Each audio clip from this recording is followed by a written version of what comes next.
Today's daily devotional from Pastor Greg Laurie, bringing good from bad.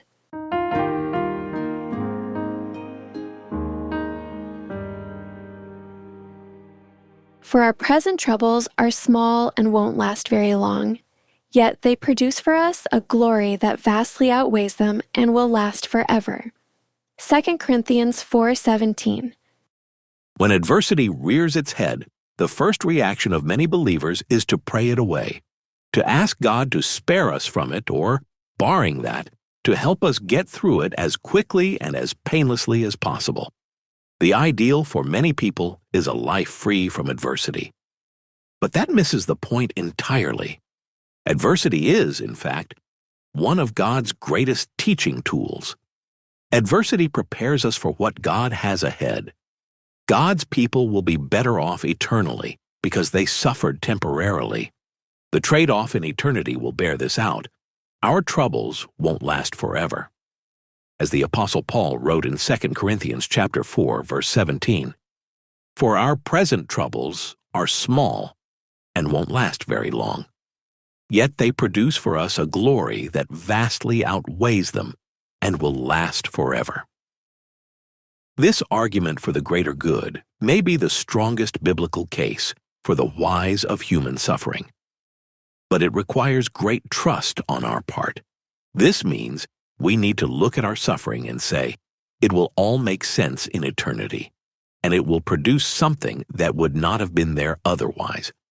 So in faith, I am going to accept this truth and wait to see the outcome. We also need to keep in mind that even in the worst tragedy, God can bring good out of bad. That doesn't mean He makes bad things good, but it does mean that despite bad things, He can bring good. This is an important distinction because often people are looking for cause and effect. They try to connect the dots. This bad thing happened, so this good thing would happen, and this even better thing happened. Now I get it. Sometimes life works that way. It did for Joseph. After being betrayed by his brothers, he was able to tell them, "You intended to harm me, but God intended it all for good. He brought me to this position so I could save the lives of many people." Genesis chapter 50, verse 20.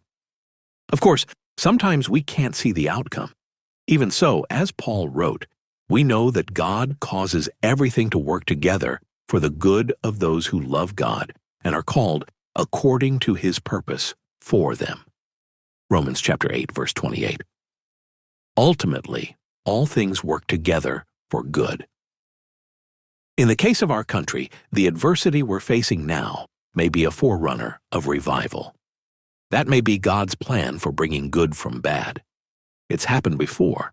In fact, our country was founded in the wake of a great revival.